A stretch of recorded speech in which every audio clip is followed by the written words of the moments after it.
moment there was such a hype on tech definitely had an impact on me. After college, by chance, I got a job in a big energy distribution and management company. And this is where I switched from computer engineering to electrical engineering and to new products development. And this transition really gave me a whole new perspective on applying technology to world, electrical infrastructure. And it is also open up opportunities for me. So how soon into that career journey into grid did you start to see electric vehicles be part of the discussion? Actually, not very soon. So at the beginning, it really was about energy distribution. So, I was starting working with things like circuit breakers, automatic transfer switches, or switchboard, switchgear. So the classic, I would say the classic electrical engineering and distribution equipment stuff. But then I think that a big turn point was when traditional electrical engineering started to be combined with more disciplines, with electronics and with firmware and with connectivity and with digital. And then I think that, also the history has a big part of it. So EV charging infrastructure, I think we are talking about these seriously since the last 5 years, and working for big corporation and had an active role in energy and energy distribution. It was basically inevitable for me to deal with the EV charging as well. So as we've seen just an explosive growth in EVs over the last 5, 10, 15 years, what sort of conversations are you hearing among the grid and infrastructure providers to help account for this kind of change in demand? The main point here is the rising energy demands on EV, which combined with the global surge in data consumption of the rise of increasingly energy-hungry technology like AI, they are really pushing power grids to their breaking point. So there is not enough grid availability. And so on one side, we see our utilities and all the different states actually to make a lot of investment for revamping an old grid infrastructure, but also to build new grid capacity. At the same time, the question is, how we can sustain the growth in the short term? And I think a technology like microgrid is a very good example of how we are thinking about solving this problem and where the industry is going. Microgrid is basically the combination of technology like distributed energy resources like solar, with batteries, with a converter that is able to connect the microgrid to the utilities, and that represents something you can build locally for basically offering localized and flexible energy systems that can operate with or without the main grid. How would you describe the macro grid or just the grid at large versus a microgrid? Is it size? Is it where the power is generated? What kind of makes a microgrid? Yeah, so definitely size is one of them. You can have a large utility scale microgrid that are used by utilities. And then you can have something which is very local. You create a microgrid at your home, let's say, basically. So it's a matter of scaling, but it's also a matter of a business model and ownership. You can still have a big player like utilities that are playing in this space.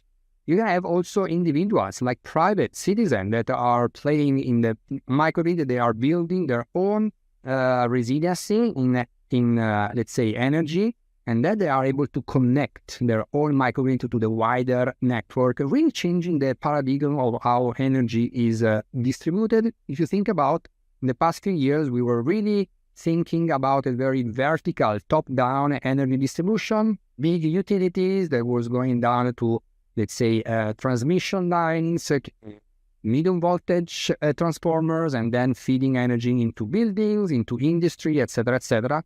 Now we think more and more in very distributed energy system where we have a mesh or a network of big or small microgrids all connected and interoperating.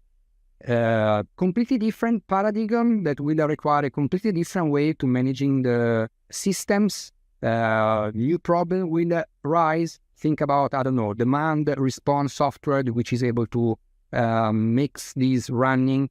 That I think it is going to be a very interesting evolution of energy distribution. So, I mean, first of all, when you think about microgrid, you really want to think about the combination of sources and load in the same environment. And usually you have multiple sources and multiple loads. Like, let's make some example. Sources is typically grid, so this can be a part of microgrid. Actually, grid are connected to our grids, but it can also be distributed energy resources. It could be solar panels, it can be wind power, it can be natural gas, it can be combustion engine, all different type of sources that are available now. And then you have all the different type of loads. And EV charging, cars, EV vehicles is a type of load. Actually, now more and more they are seen also as a source, because there are more and more use cases in which you can use the battery in an EV when you don't need to use the EV as a source for powering something else. And then you basically have all the intelligent behind control software, which is able to manage the orchestration between sources and load. And they can do things like load balancing or deciding which sources is the best to use in a certain time of the day or what is the week. And they are providing intelligent insights like, I don't know, connection to a weather forecast system so that you are able to optimize the use of your solar panels, or they are making decisions for you on what is the loads that makes more sense to charge first, based on the priority, based on the needs. And of course, there will be a lot of maintenance will be done. So they are able to give you insights on the health of the, let's say, microgrid. It can be impacted by a lot of different things. It can be impacted by, I don't know, the temperature, the environmental condition. Actually, they have a lot of impact on microgrid itself. So sensors that are detecting the capability of the lines is another big important element. Of course, all these need to be connected. So you have a lot of conductive material which is going on. And by the way, this can be an AC distribution, alternating current distribution. But now more and more we see also direct current distribution. So microgrid, they are native and they're using DC distribution. I heard about some DC charging infrastructure and maybe pilot programs going on in Raleigh. Can you tell me a little bit about what's going on there and how that might be a model of what gets used more globally? Yeah, absolutely. So I will start telling you a little bit of the philosophy behind and why we talk about direct current. So the idea is very simple. The idea is, I was telling you about the fact that we have source and load, and the observation is there are more and more source and loads that are native in DC. Like solar panels, they generate power, which is native in DC. And batteries are a load and a source, which is native in DC. And then if you think about your EV, they are native in DC, actually. If you think about all the IT equipment, the computer and IT infrastructure, it is all native in DC. Another good example are LED lightings. Again, everything in DC. So the idea is that if we have an environment, like for instance, a building where we have a lot of these sources and load that are native in DC, why we should use converting AC to DC and DC back to AC for connecting all these with a traditional AC microgrid? Why don't have an hybrid approach which, on top of the existing AC distribution, we are also adding a DC distribution network specifically dedicated for the source and load that require DC only. This was a little bit of the idea that we have in Raleigh, in our campus. We have an innovation center there. There are a lot of R&D engineers that are developing new innovation and solution. And what we did was a very simple experiment. So we use like solar canopy for getting solar power. The structure which is supported with solar canopy, actually they are batteries. And of course we have a dispenser for charging EVs. And then we connected this islanded DC microgrid to the main buildings, and this is the way that this island then is connected back to the AC distribution. Currently, this island, the DC microgrid, is able to satisfy all the energy needs that we need for charging the EV of the people, of the employee that are going to these sites. And the fact that we have batteries as a storage, energy storage system make this very reliable and allows to have energy also when the sun is not shining, and we really limit the dependency of any AC sources or any grid utilities. So this is really the concept. The DC microgrid which coexist in an existing AC microgrid. This was also very easy to install. One of the advantages, by the way, and one of the things that I believe engineers should be very excited about DC microgrid is that it offers a lot of advantage in terms of installation, in terms of commissioning, in terms of maintenance. It was very easy for us to create this pilot. It took just weeks for putting all together and a few more weeks for writing the software for the load and source management. So yeah, it was a very cool project and we are very proud of it. So do you see a world where maybe an industrial environment, maybe a residential environment has AC plugs and DC plugs together in a house, and you just plug in, like, what's your kind of future view of how DC could roll out into, more mainstream usage? Yeah. So if you think about it, an EV dispenser is a plug where you are connecting your EV vehicles and we are giving energy. So what you're saying, it is existing already. I think you're also talking about a future where you have appliances that are native in DC, and you can figure out a wall where you have DC outlet and you can just connect the DC appliances over there. So there are a lot of experiments actually around the world of people that are building a pure DC house where they really want to use DC technology, and they want to demonstrate that this is possible and this can be independent for any existing grid.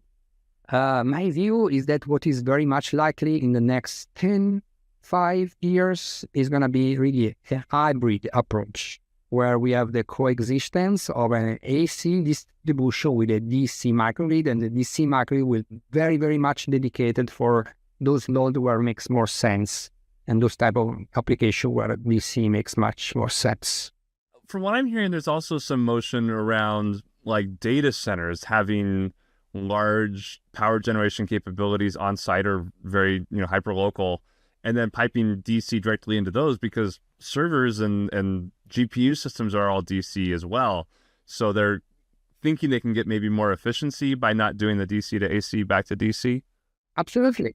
And this is a real user case. You say, right, data center, a lot of IT equipment, so native in DC. There is let's say, a use case that is investigated the use of DC for data center. The efficiency play is there. I would say two things about this scenario. I think that the main challenge the data center are facing now is the power availability per core. Really doesn't matter if it is AC or DC. They are very, very energy consuming, so they need to find ways for being able to either to drastically upgrade the grid or create a local generation. And there are a lot of smart people out there that are talking about the nuclear technology for being able for powering data center. So I think this is the problem number one. DC will definitely help because of the inherently efficiency gain that you have. This is the first thing that people think when we talk about DC. There is much less conversion. Conversion is dissipating a lot of power. So there is an efficiency gain there. There is also another benefit, and this was really close to what I was saying earlier about the fact that it is simpler. So it is simpler to build, it is simpler to design, and it is simpler to maintain. How much does a microgrid strategy play into grid resilience and handling peaks and handling dips where there's just maybe not enough power available? Yeah, I think the resiliency is a very important value proposition, and especially if you want to talk about scaling of EVs. I don't know, one of the main concerns of people in the adoption of EV is really the capability of having a reliable energy where they can charge their vehicles. And as we were saying earlier, so EV charging infrastructure together of a lot of other technology that now are so energy hungry is really putting in troubles our grid. There is no enough capacity. So being able to design solutions that bring a resiliency is going to be very important. The energy demand is not the only story which is connected to resiliency. I mean, actually, the first thing that came to my mind when we talk about resiliencies are, I don't know, we all live here in the USA. We have been hearing a lot about disruption due to weather and severe weather condition where people are losing energy in their home, and they are starting looking at ways for being able to eventually be independent and adding those backup generation like batteries, and again, like microgrid that will be able to, be safe and be able to access to one thing is one of the fundamental right of the 21st century, which is the access of energy. So resiliency play has a play on a lot of different type of user case. It is not only energy demand, but is also the disruption of the energy that you can have because of things like weathers. So if somebody was trying to look forward and you have maybe a bit of a crystal ball and you say, here's some technologies that I think are going to be important, or some skill sets or some knowledge that I think power engineers maybe would like to have in 5 or 10 years, where would you recommend someone who's mid-career start focusing their energy, start focusing their research and their learning? Yeah, I can share what was impactful for me, what was impactful for me also recently. I don't know, the key for me is multidisciplinary. Multidisciplinary for me means, I know your audience is engineers, and usually you have quite a big specialization. You have electrical engineer, you have electronics engineers, you have control engineer. I see more and more the needs of having people that really understand different branch of engineering, and they are able to combine them and are able to adopt them at the right level and making the right decision on what should be the right mix. So the first thing that came to my mind is really multidiscipline. So I think one key trend that I see is to be able to combine different branch of engineering. For example, I can tell my personal story. So I was telling you that I started to be a computer engineer, and then I started dealing with electrical engineering. And then at a certain point, I was finding myself really combining a lot of different technology. I was working in the energy distribution field. I was working on, very traditional energy distribution equipment, circuit breaker. It exists since more than 100 years. It's a poor electromechanical devices. But then we started adding electronics technology. We started adding sensing technology, because this product and technology was, of course, evolving, and there were new needs from the market, etc., etc. And then at a certain point, there was the big digitalization revolution, where you were realizing that basically you have a lot of devices that are naturally already dealing with data. They intrinsically work with data, and the data that are collecting, you can do much more if you start having insights, if you start elaborating, and then you have all these devices that are connected, and you started talking about the Internet of Things. So I think the message that I want to give you on this story is that the engineering can be something very specialized. One key skill set that I see being more important in the future is to be able to combine all these multidisciplines into an holistic view that allows to see technology in a very transversal way and allow you to get more values and more insights from the engineering job that you are doing. I agree. And I think a lot about how to specialize in a discipline. And I think to actually truly be an expert or a specialist in something, it requires that knowledge and that skill set that is beyond just maybe designing the next AC to DC converter to get, more efficiency. It's understanding the whole system and how everything works together. That's where the true expertise and innovation comes from my perspective.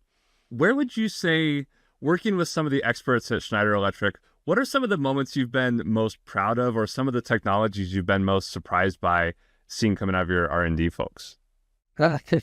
They are, quite many right now. But so, I told you I work for Schneider, so a lot of energy distribution, AK equipment, low voltage distribution, low voltage switchboards. This is one of the key elements that you have in energy distribution is this big box, this metal box that you usually find on the underground, on the electrical room of every building.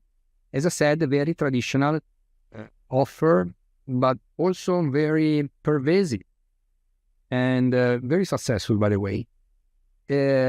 So one work that we did was to try to reinvent it. And we were saying, hey, how we can satisfy the growing demand of switchboard that we see in the market.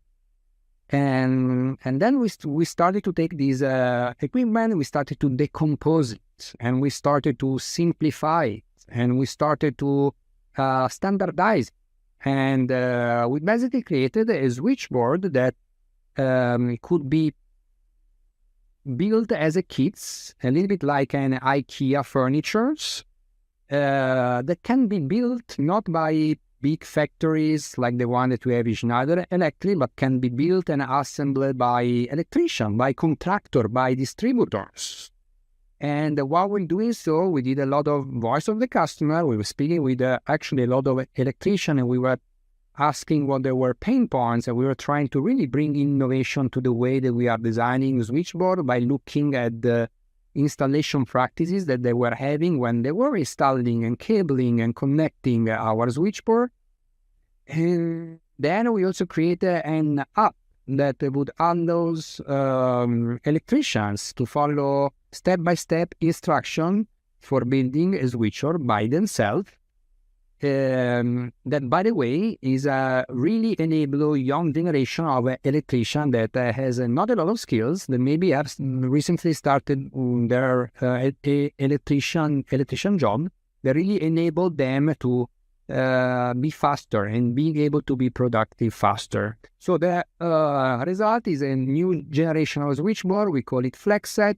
That now people can just order at the electrical distributors. The electrical distributors are stocking it, so there is a very short lead time. There is also a play of capacity. In the past few years, we really saw a lot of increase in demand of electronic equipment, so we really have to reinvent and to find a way for meeting these demand, and this was definitely one of them by being able to stock in them. And basically, distributor and contractor are able to build them by themselves in days instead of waiting for really weeks or months before getting one from a normal factory. And the young electrician employee that works for distributor or contractor find this very cool because they're using this app and they can build them by themselves, and they are already feeling they are making an impact. So this is an example when I was saying that we were trying to look at something that was very traditional and very uncool, and we try to make it very new, cool, but also being able to meet market expectation, like very short lead time, very fast build time. And I imagine you can also scale that type of system to match both your specific application. So I need, this amount of wattage or this many, lines out. You can scale that to your costs instead of buying an off-the-shelf one that is maybe more than you need. Yeah, I mean, absolutely, this is one of the play, and the capability also to customize it, to have a build that you are stocking that can be, I don't know, can be designed for a specific application. For instance, now if you want to connect back to the EV charging infrastructure play, which board specifically designed to be installed and operated in EV charging infrastructure environment. So as we look into the future, maybe, 10 or 20 years out, it feels like things like vehicle to grid are going to become more and more prevalent. There's going to be more of these microgrids dispersed across the whole system. Can you talk about the complexity and the challenges and maybe areas where there are problems still to be solved for connecting microgrids or small power sources into a much larger grid system? Yeah, so I mean, first of all, I really think that these distributed model that rely upon some more and more interconnected microgrid is going to be a real thing. It's going to be something that we will really see making an impact and changing the way that we see at energy distribution. So you mentioned EV to grid.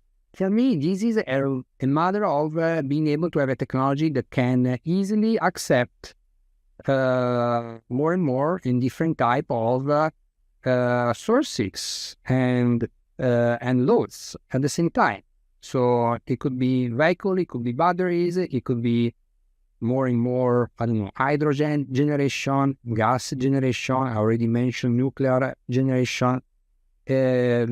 So the capability of building a grid where you can then add and you can expand, it is going to be key. So the new grid need to be flexible because we cannot afford to, build a new grid every 100 years. So we need to make it flexible.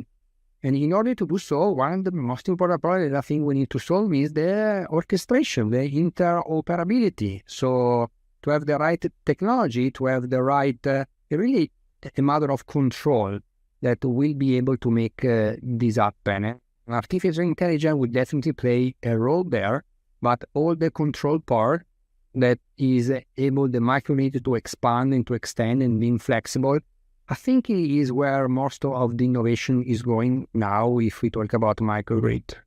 Yeah, I remember talking with some EV industry folks about V2G stuff, and they were even talking about just the safety implications of the orchestration, where maybe there's a line that needs repair and they send someone out and they shut everything down to go fix a line, but then you can't have someone's car sending 400 volts or whatever it is back to the grid while someone's working on there. The orchestration is a very real challenge from what I understand. Are you hearing some more discussions?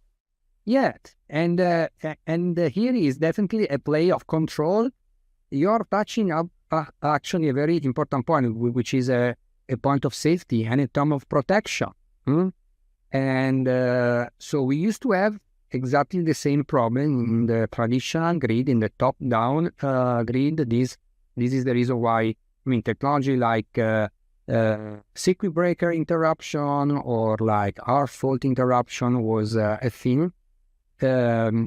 So we have the same problem also in this futuristic or not so much futuristic scenario where we have a microgrid where we are increasing the voltage level, because increasing the voltage is definitely the best strategy that we have for increasing the efficiency.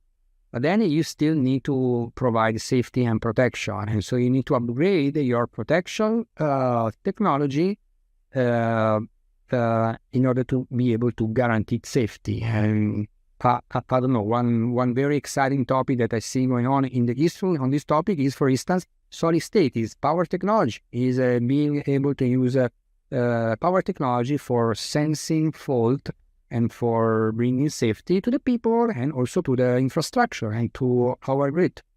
Are there any cities or grid folks or companies outside of Schneider Electric that you see as kind of a forefront where they're a forerunner, where they're really forward thinking and starting to build the right type of foundation to be successful in the future?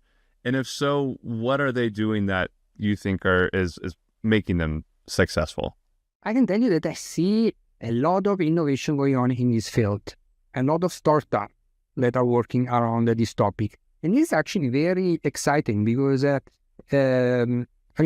was telling you my story. I was a computer engineer in a time where, software startup were the thing. Now we see much more hard tech startup to be the thing. And they are working, of course, on microgrid technology. They are working on the ways for making EV charging infrastructure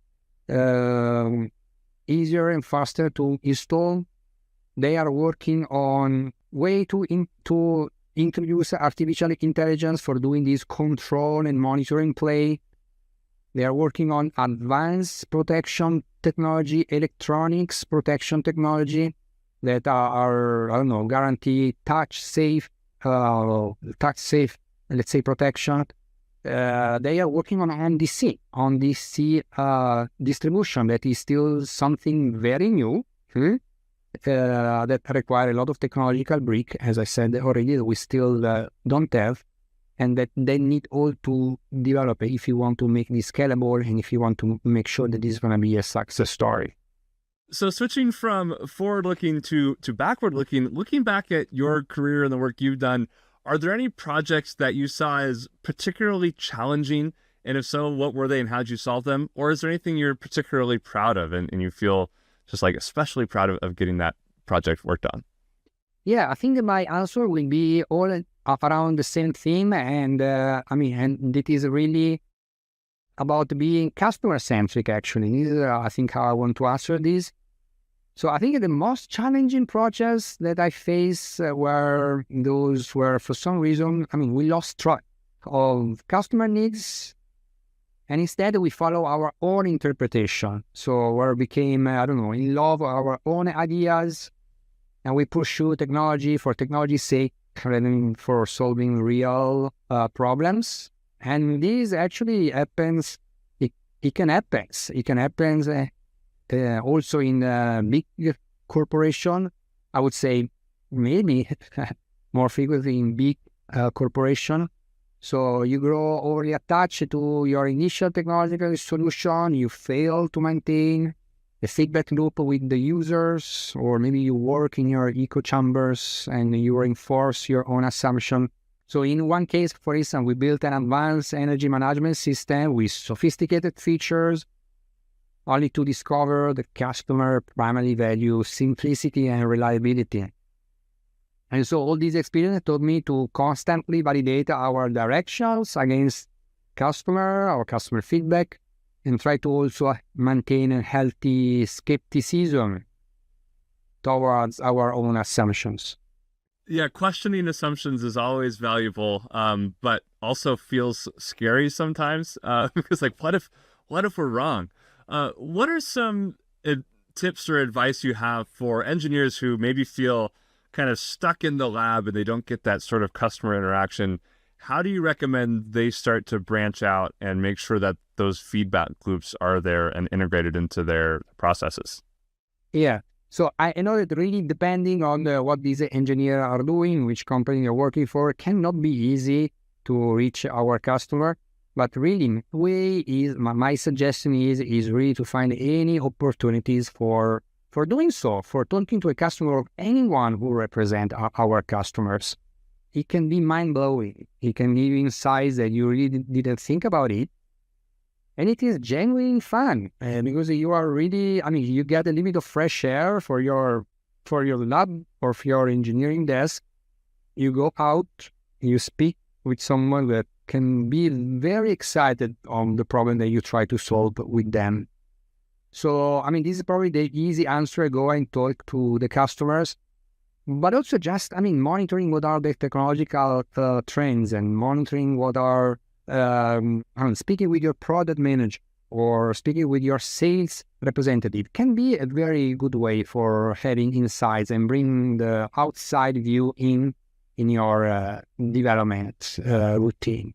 I think that also, opportunities like, the one that we are presenting now, engineering conferences, I think can be also a very good way for networking and speaking with other people and understanding I think the main point is try to understand what are the good problems to solve that there are out there.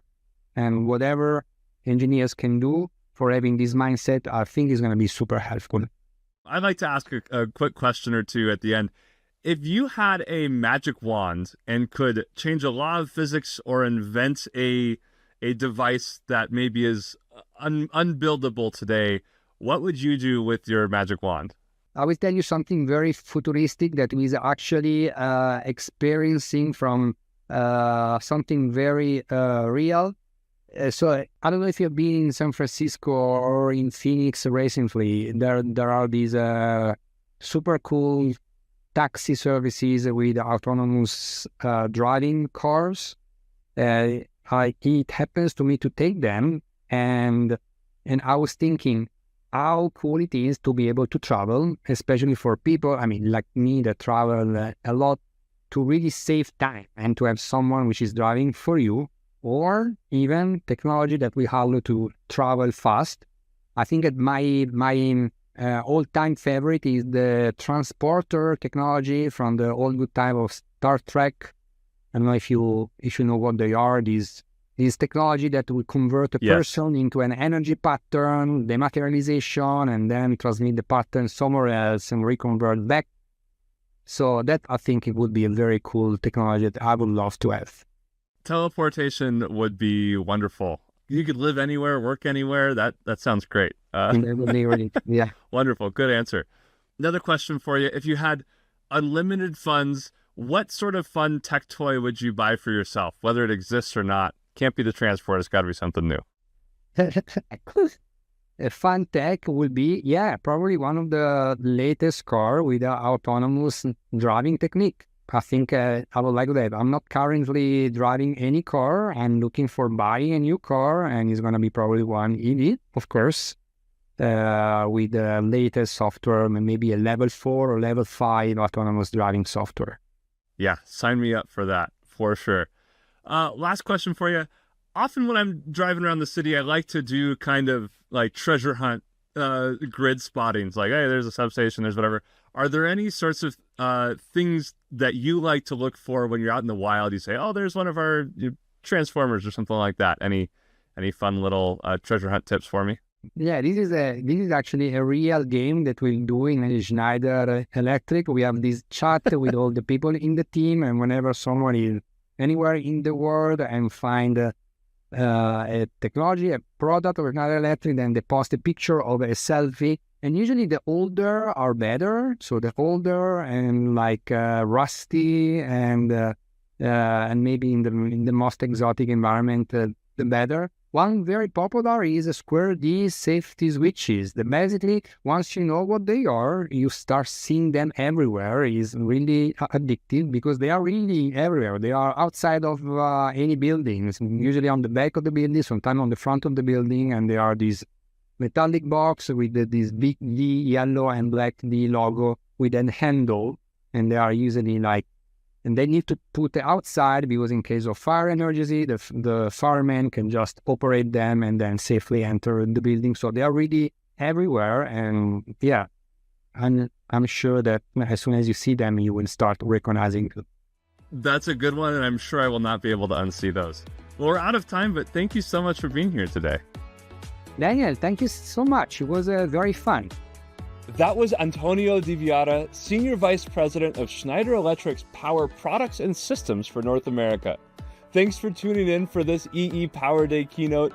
There's still some great sessions coming up today, and if you missed any of this morning's sessions, like the keynote with GE Vernova or the Power Innovations International session, those will be available on demand. Make sure also to check out the upcoming sessions for your chance to learn new things and win some prizes. I'm personally looking forward to learning about supercapacitor modules, and there's a bunch of other topics. So head over to the EE Power Day page and check those out, as well as the curated resource pages that have some hand-picked items for your perusing pleasure. I'm your host, Daniel Bogdanoff, and I'll see you right back here for the next keynote.